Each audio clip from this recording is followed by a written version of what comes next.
अलीगढ़ में एक युवक शराब पीने के बाद शोले फिल्म का वीरू बन गया और पानी की टंकी पर चढ़ गया। युवक का शराब पीने को लेकर पत्नी से झगड़ा हुआ था। युवक को काफी दिनों से शराब नहीं मिली थी। आज उसने शराब का जब सेवन किया तो पत्नी से घर में विवाद हो गया और युवक का काफी देर तक ड्रामा जारी रहा। बड़ौद शहर में देर रात शराब के नशे में दो लोगों के बीच चाकूबाजी हो गई। इस वारदात से मौके पर ही एक शख्स की मौत हो गई, जबकि दूसरा युवक गंभीर रूप से घायल हो गया, जिसे सीएचसी में भर्ती करने के बाद हायर सेंटर रेफर किया गया। पुलिस का दावा है कि शराब के नशे में लूडो खेलते वक्त दोनों में झगड़ा हुआ था। लखनऊ के चाइना बाजार मॉडल शॉप पर सोशल डिस्टेंसिंग का पालन करते हुए ग्राहक शराब लेने के लिए दुकान पर पहुंचे। नियम के मुताबिक एक व्यक्ति सिर्फ 2 बोतल ही शराब ले सकता है। हालांकि लोगों में शराब के दाम बढ़ने और स्टॉक के खत्म होने का डर बना हुआ है।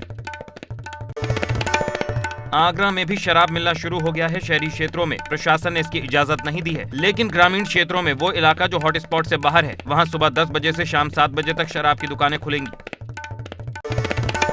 शराब की बिक्री में सोशल डिस्टेंसिंग जैसी बुनियादी व्यवस्था को बनाए रखने के लिए डीएम और एसएसपी खुद जगह जगह जाकर हालत का जायजा ले रहे हैं। शहरी इलाकों से लगती दुकानों पर बड़ी संख्या में पुलिस बल तैनात किया जाएगा। हरदोई में अधिकारियों ने शराब की 50 दुकानों का निरीक्षण किया, जिसके बाद 11 दुकानों में अनियमितताएं मिलने के बाद 7 दुकानें सीज कर दी गईं। डीएम पुलकित खरे के निर्देश पर जिले में अभियान चलाया गया। लॉकडाउन में शराब की बिक्री शुरू होने के बाद से दुकानों पर लगातार ग्राहकों की मांग बढ़ती जा रही है। कोरोना के खौफ पर शराब का नशा भारी पड़ता नजर आ रहा है। हालांकि ग्राहकों के बीच सोशल डिस्टेंसिंग बनी रहे, इसके लिए पुलिस प्रशासन लगातार मुस्तैदी दिखा रहा है। लखनऊ में सैनिटाइजेशन के दौरान हुई लापरवाही, मजदूरों के ऊपर हुआ केमिकल का छिड़काव, बच्चों की आंखों में पड़ी केमिकल की बौछार।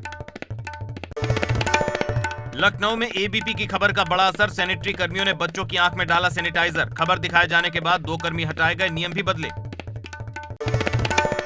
मुरादाबाद में सड़क पर पड़े नोट मिलने से दहशत फैल गई। हालांकि कोरोना के खौफ के चलते किसी ने नोटों को हाथ नहीं लगाया। इस बात की खबर पुलिस को दे दी गई। मौके पर पहुंची पुलिस ने दस्ताने पहनकर नोटों को अपने कब्जे में ले लिया और उन्हें जांच के लिए फोरेंसिक लैब में भेजा गया है। कन्नौज में 31 मार्च को मस्जिद से गिरफ्तार किए गए 11 जमातियों को महामारी एक्ट के तहत कार्रवाई करते हुए जेल भेज दिया गया है। सभी नमाजी दिल्ली के निजामुद्दीन मरकज में शामिल होकर कन्नौज लौटे थे।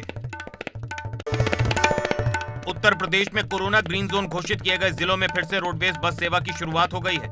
उन जिलों को ग्रीन जोन में रखा गया है जहां से एक भी कोरोना पॉजिटिव केस नहीं मिला है। ऐसे जिलों में रोडवेज बस सेवा का परिचालन दोबारा शुरू किया गया है। आगरा के एसजीआई क्वारंटीन सेंटर में फिर उड़ी नियमों की धज्जियां, सोशल डिस्टेंसिंग की उड़ती दिखी धज्जियां। झुंड बनाकर खाने पीने का सामान लेते दिख रहे हैं लोग। क्वारंटीन सेंटर के लोगों ने खुद वीडियो बनाकर किया वायरल।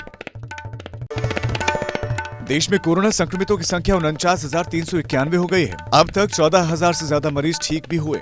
अब तक पूरे देश में 1694 लोगों की मौत भी हो चुकी है। उत्तर प्रदेश में 118 नए कोरोना संक्रमित मिले। प्रदेश में अब तक 2,880 केस हो गए हैं। इस बीच प्रयागराज में कोरोना से एक इंजीनियर की मंगलवार देर रात मौत हो गई, जबकि लखनऊ में एक साथ 45 लोगों को स्वस्थ होने के बाद डिस्चार्ज कर दिया गया। बलरामपुर में डॉक्टर ने मरीज के साथ जमकर गुंडागर्दी की और बलरामपुर गोंडा हाईवे पर मरीज और उसके भाई को लाठी, डंडों और लोहे की रॉड से जमकर पीटा, जिससे मरीज के सिर में गंभीर चोटें आई हैं, जबकि उसके साथी के हाथ पांव टूट गए।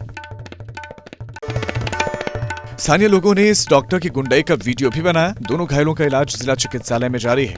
पुलिस ने आरोपी डॉक्टर और उसके 3 सहयोगियों पर गंभीर धाराओं में केस दर्ज कर लिया है।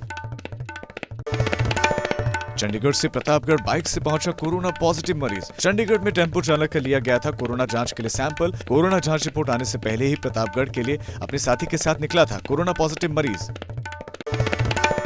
सीएमओ ने युवक के कोरोना पॉजिटिव होने की पुष्टि की। मरीज के गांव में मचा हड़कंप। स्वास्थ्य विभाग की टीम युवक को प्रयागराज के कोविड अस्पताल में भेजने की कर रही है तैयारी। जिले में ट्रकों और दूसरे वाहनों से आने वाले प्रवासियों का सिलसिला लगातार जारी है। जिस तरह बिना मास्क और सोशल डिस्टेंसिंग के लोग लगातार वापस आ रहे हैं, उससे खतरा बढ़ता जा रहा है। खाद्य विभाग की तरफ से चलाए गए अभियान में अवैध दवाइयां बनाने वाली कंपनी को सील कर दिया गया। इस कंपनी में विटामिन और गैस की दवा बनाई जाती थी। बाजार में इस कंपनी के नाम से जो दवाइयां बेची जाती थी, उन सभी की बिक्री पर रोक लगा दी गई है।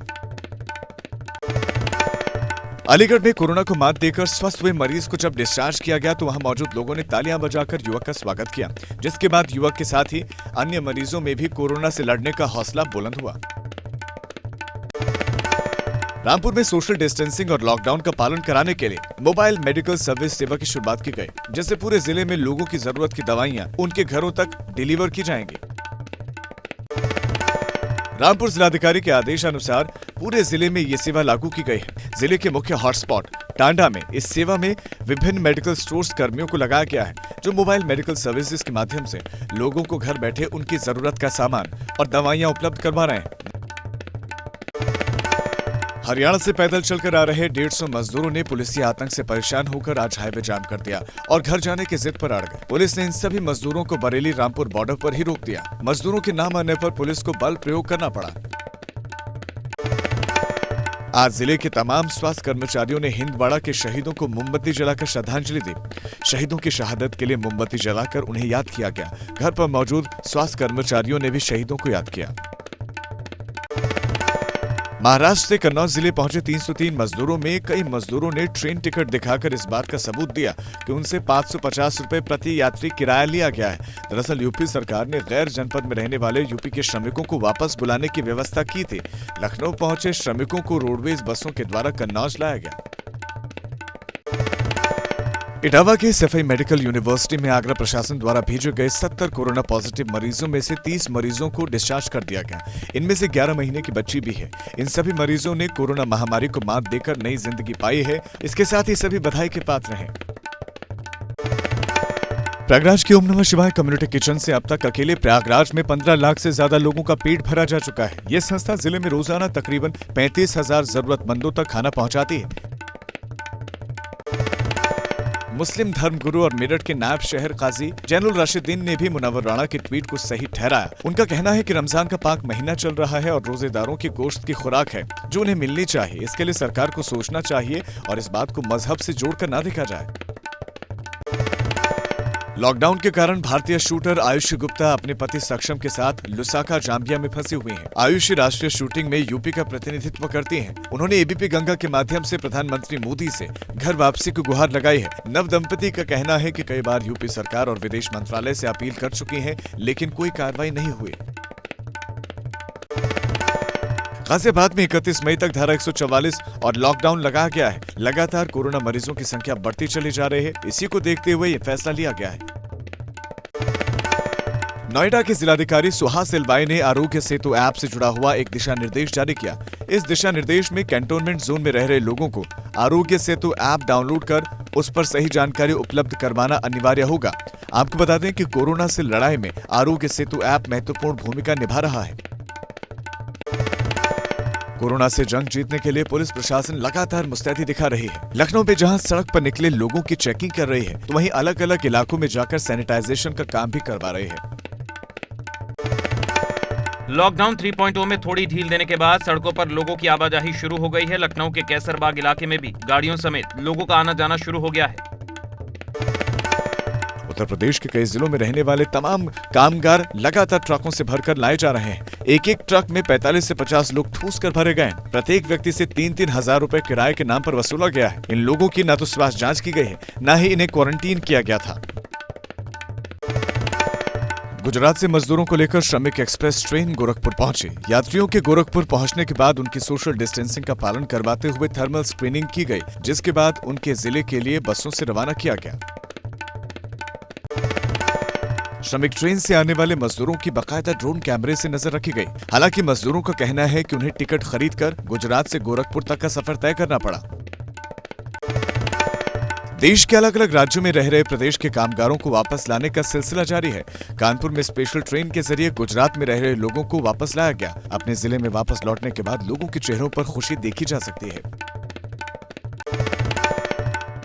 बाहरी राज्यों से औरैया जिले में लौट रहे मजदूरों की प्रशासन के द्वारा कराई जा रही थर्मल स्क्रीनिंग और कोरोना टेस्टिंग की कार्रवाई में 3 नए कोरोना पॉजिटिव मरीज मिलने के बाद हड़कंप मच गया। जिला प्रशासन ने रामपुरा और चिरकुआं गांव को सील करा दिया है। एक व्यक्ति में कोरोना पॉजिटिव की पुष्टि होने के बाद युवक के संपर्क में आए लोगों की भी कांटेक्ट ट्रेसिंग कराई जा रही है। गांव में भी लोगों को जागरूक किया जा रहा है। कोरोना जैसी महामारी से निपटने के लिए न सिर्फ मास्क पहनने बल्कि हाथों को भी सैनिटाइज करने की हिदायत दी गई है। हरियाणा से आए सभी मजदूरों को क्वारंटीन पीरियड पूरा होने के बाद डीएम ने उन्हें उनके घर भेज दिया है। इसके साथ ही 10 मजदूरों को जिले की फैक्ट्री में दिलाया गया काम। लॉकडाउन में गुजरात के राजकोट में फंसे 1200 श्रमिकों को लेकर श्रमिक स्पेशल ट्रेन बलिया पहुंची। रेलवे स्टेशन पर उड़ी सोशल डिस्टेंसिंग की धज्जियां। मेडिकल जांच के बाद यूपी रोडवेज की बसों में भेजा गया घर।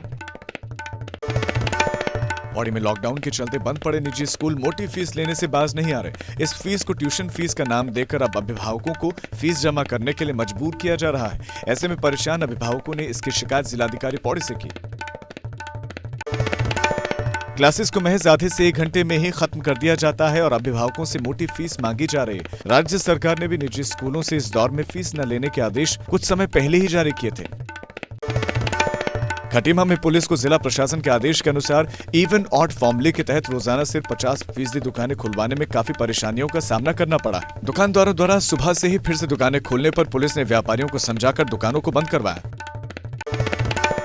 उधम सिंह नगर में भालू के हमले में सुरई रेंज का फायर वॉचर गंभीर रूप से घायल हो गया, जिसके बाद उसे अस्पताल में भर्ती करवाया गया, जहां पर गंभीर हालत होने पर डॉक्टरों ने प्राथमिक उपचार के बाद हायर सेंटर रेफर किया। करता था।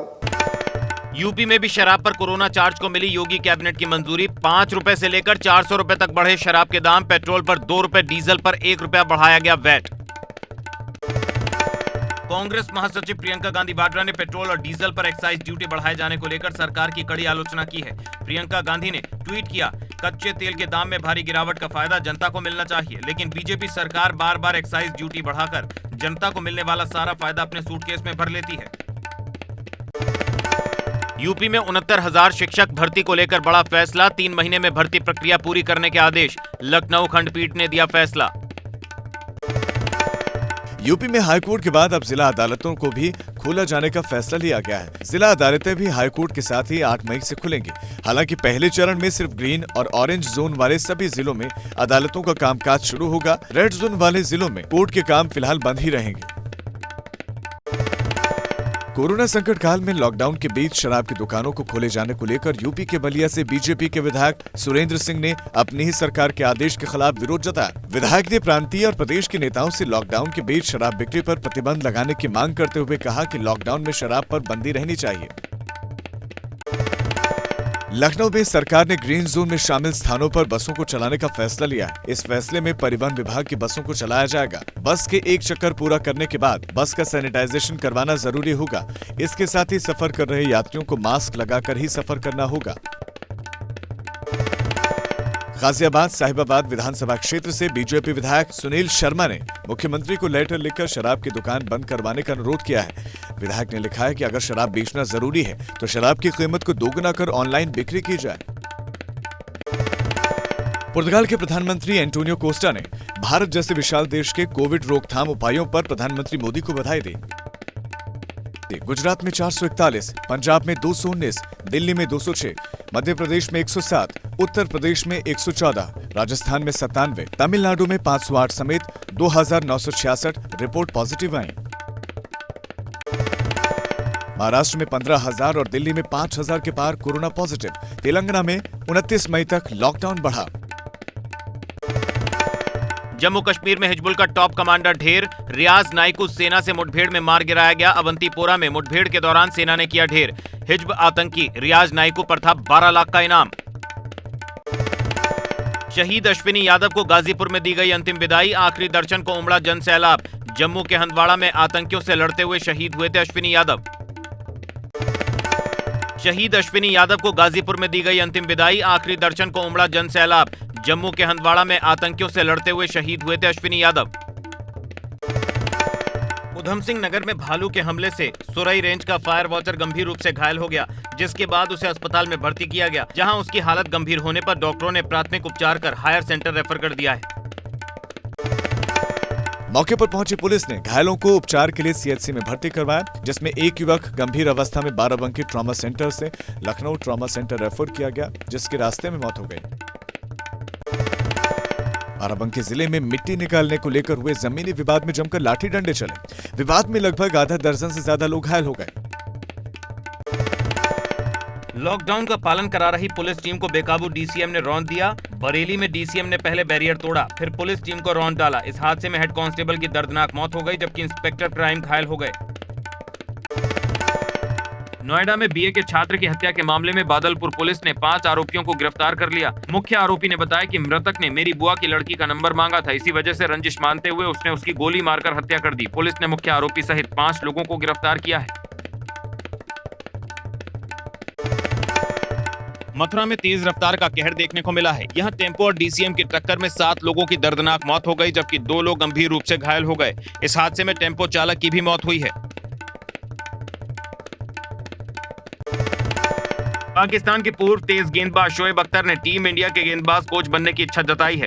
उन्होंने सोशल नेटवर्किंग ऐप हेलो पर फैन से बात करते हुए शोएब अख्तर से जब पूछा गया क्या वो भारतीय गेंदबाजों को कोचिंग देने को तैयार हैं, तो उन्होंने कहा निश्चित तौर पर मेरा काम अपना अनुभव साझा करना है। मैंने जो सीखा है इसे आगे बढ़ाऊंगा।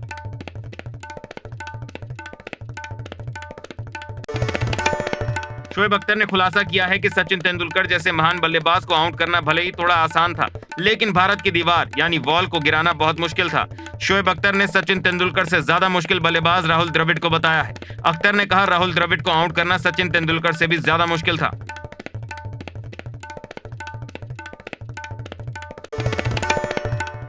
इंग्लैंड टीम के सीमित ओवरों के कप्तान इयान मॉर्गन ने खुलासा किया है कि अंतर्राष्ट्रीय क्रिकेट में जल्द एलेक्स हेल्स की वापसी नहीं होने वाली। कोरोना वायरस महामारी के बाद जैसे ही क्रिकेट अपनी पटरी पर लौटेगी तो इंग्लैंड के ओपनर एलेक्स हेल्स टीम में शामिल नहीं किए जाएंगे, क्योंकि अभी उन्होंने कप्तान इयान मॉर्गन और इंग्लैंड टीम मैनेजमेंट का भरोसा नहीं जीता है। महेंद्र सिंह धोनी की पत्नी साक्षी धोनी इन दिनों सोशल मीडिया पर अपना एक अलग रूप लोगों के सामने पेश कर रही हैं। लॉकडाउन के कारण रांची के अपने फार्म हाउस में रह रही साक्षी धोनी इन दिनों कविताएं लिख रही हैं और उन्हें सोशल मीडिया पर पोस्ट कर रही हैं। ऐसी ही एक कविता में साक्षी ने क्रिकेट का भी जिक्र किया और उसके जरिए कोरोना योद्धाओं को सलाम भी किया। भारतीय शेयर बाजार के लिए आज का दिन बेहद मिला जुला रहा। स्टॉक मार्केट की शुरुआत हरे निशान पर हुई और पहले ही मिनट में बाजार लाल निशान में फिसल गया था। इसके बाद दिन के कारोबार में सेंसेक्स 400 अंक से ज्यादा उछल गया था। सेंसेक्स 232 अंक की तेजी के साथ 31,686 पर जाकर बंद हुआ। वहीं निफ्टी की क्लोजिंग 65 अंक की बढ़त के साथ 9,271 पर हुई। बॉलीवुड की देसी गर्ल प्रियंका चोपड़ा के चाचा के साथ दिल्ली में लूटपाट की वारदात हुई है। इस मामले में नॉर्थ वेस्ट दिल्ली के मॉडल टाउन थाने में केस भी दर्ज किया गया है। बॉलीवुड एक्ट्रेस प्रियंका चोपड़ा की चचेरी बहन मीरा चोपड़ा ने ट्वीट कर बताया, उनके पिता जब वॉक पर गए थे तो स्कूटर पर सवार 2 लोगों ने चाकू की नोक पर उनसे मोबाइल छीन लिया। बिग बॉस 13 में दर्शकों का खूब मनोरंजन करने वाली देवोलीना को होम क्वारंटीन कर दिया गया है। देवोलीना मुंबई के गोरेगांव इलाके में रहती हैं। देवोलीना की सोसाइटी में रहने वाला एक शख्स कोरोना पॉजिटिव निकला है और उस शख्स के घर में जो हाउस हेल्पर था, वही हाउस हेल्पर देवोलीना के घर में भी काम करने के लिए आता था। उसे भी 14 दिन के लिए होम क्वारंटीन किया गया है। खबरें आई कि तमन्ना भाटिया पाकिस्तानी क्रिकेटर अब्दुल रज्जाक के साथ शादी की प्लानिंग कर रही हैं। सोशल मीडिया पर तमन्ना और अब्दुल की एक तस्वीर काफी तेजी से वायरल हो रही है। इस तस्वीर में दोनों एक ज्वेलरी शॉप में हाथ में ज्वेलरी लिए दिखाई दे रहे हैं। फोटो के साथ ये भी कहा जा रहा है कि दोनों एक दूसरे से शादी करने वाले हैं। बॉलीवुड के महानायक अमिताभ बच्चन ने कोविड-19 के चलते लागू लॉकडाउन के बीच लोकप्रिय क्विज शो कौन बनेगा करोड़पति की शूटिंग शुरू कर दी है। अपने पोस्ट में अमिताभ बच्चन ने सफाई देते हुए कहा कि सभी आवश्यक एहतियाती उपायों के साथ इसकी शूटिंग की गई है। अमिताभ ने अपने ब्लॉग में कहा, हाँ मैंने काम किया है, इससे परेशानी है तो इसे आप अपने तक ही सीमित रखें। अभिनेत्री टिस्का चोपड़ा ने दिवंगत अभिनेता इरफान खान को याद करते हुए बताया कि इरफान खान ने उन्हें सही दिशा में भेजा था।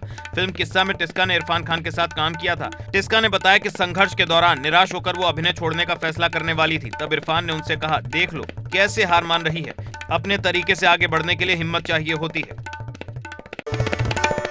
करीना कपूर अपनी चाची और पूरे परिवार को सांत्वना देने के लिए उनके घर पहुंची। इस दौरान करीना कपूर खान की एक तस्वीर सोशल मीडिया पर सामने आई है। तस्वीर में करीना मास्क लगाकर बैठी दिखाई दे रही हैं। हाल ही में ऋषि कपूर के निधन के बाद उनकी प्रेयर मीट हुई थी। हालांकि कोरोना वायरस के कारण इस प्रार्थना सभा में सिर्फ घर के लोग ही मौजूद रहे।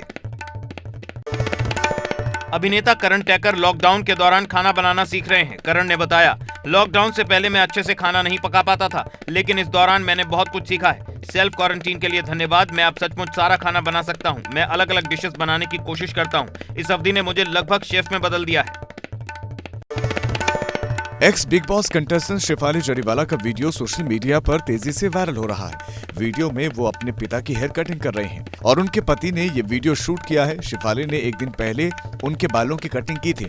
शेफाली जरीवाला और उनके पिता का ये वीडियो सोशल मीडिया पर तेजी से वायरल हो रहा है।